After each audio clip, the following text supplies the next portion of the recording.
Banco Inter subiu mais de 10% em um dia e possivelmente pode entregar muito mais. E quem sabe superar o Nubank. Isso quem tá dizendo não sou eu, é o Léo, né, Léo? Conta pra gente aí essa especulação, essa expectativa aí. Eu acho que o Floriano gosta de fazer uma chamada um pouco Ousada. mais ousada, vamos dizer assim. Mas, assim, o Banco Inter soltou de fato um resultado que eu achei bom. Existia uma certa dúvida, principalmente em relação ao cenário macro. Então, a gente está com um cenário macro difícil, vários bancos reportando aumento de provisão para devedores duvidosos, inadimplência subindo, enfim, um cenário um pouco complicado. E aí muita gente tinha dúvidas sobre como é que viria o balanço do Banco Inter.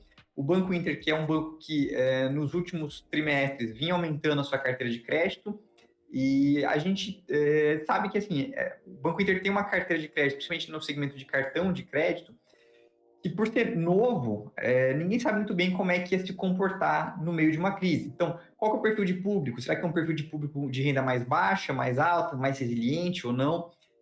Isso tudo fez com que a ação estivesse sofrendo um pouco aí ao longo desse semestre, tá? Depois do resultado, então, a ação teve uma alta aí de mais de 10%, então foi um resultado bem interessante. E a gente vai entender um pouquinho, então, o que o mercado gostou, tá? E Então, primeiro, acho pessoal, que antes, lembrem de curtir, se inscrever no canal, ativar o sininho e um aviso extremamente relevante.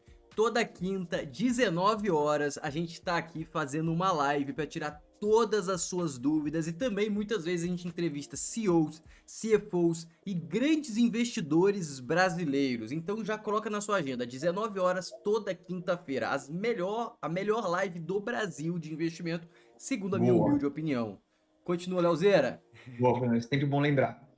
Bom, então, eu achei que essa frase aqui do Menin resumiu bem, tá? Foi um trimestre de recordes. Eu acho que o Banco Inter entregou, de fato, aí o seu melhor trimestre da história. Começando, assim, pelos números operacionais, e eu acho que isso aqui chama bastante atenção.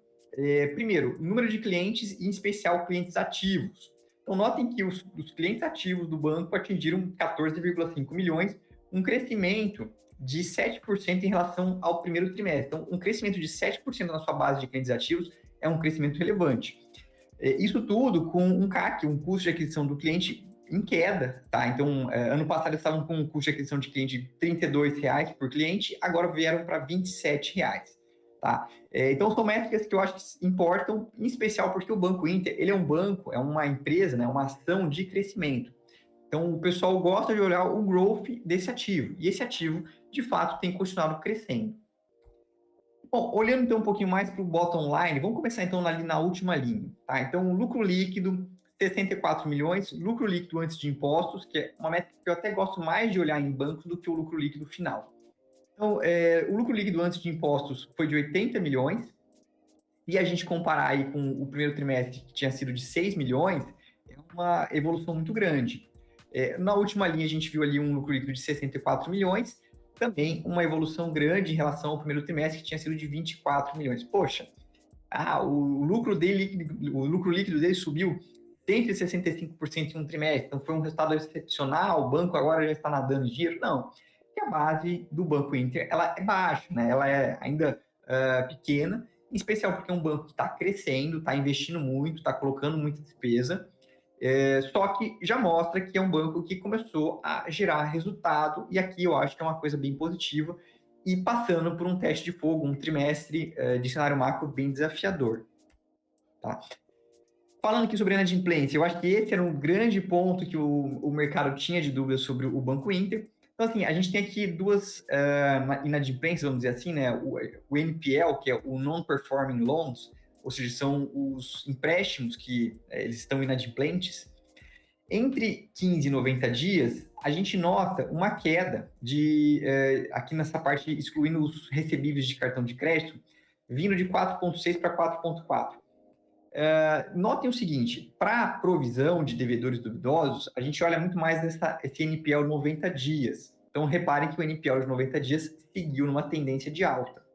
Então, bateu aqui os 4,9%. Mas essa NPL de 15 a 90 dias, a inadimplência entre 15 e 90 dias, que é o quê? É o sujeito que não pagou a sua conta, está inadimplente há menos de 90 dias e há mais de 15 dias. Isso daqui ele é um precursor da inadimplência mais complicada, que é aquela inadimplência acima de 90 dias. Então, quando a gente vê uma queda desse número, tem que ser um número positivo, um predecessor positivo aí para os próximos trimestres em termos de PDD. Bom, a PDD continuou subindo ainda, então a gente vai notar aqui o Cost of Risk. Então, a gente nota que o Cost of Risk ainda subiu, foi de 6% para 6,5%. Mas, de novo, como eu havia mostrado até no slide anterior, talvez a gente tenha atingido aí o pior momento em termos de inadimplência, em termos de provisão para devedores duvidosos do Banco Inter. E eu acho que esse é um ponto bem positivo para essas ações, né, Floriano? Sim, e Léo, como que você acha que vai ser interpretada a questão do fim do rotativo? Eu vi o call do BMG e fizeram essa pergunta para eles.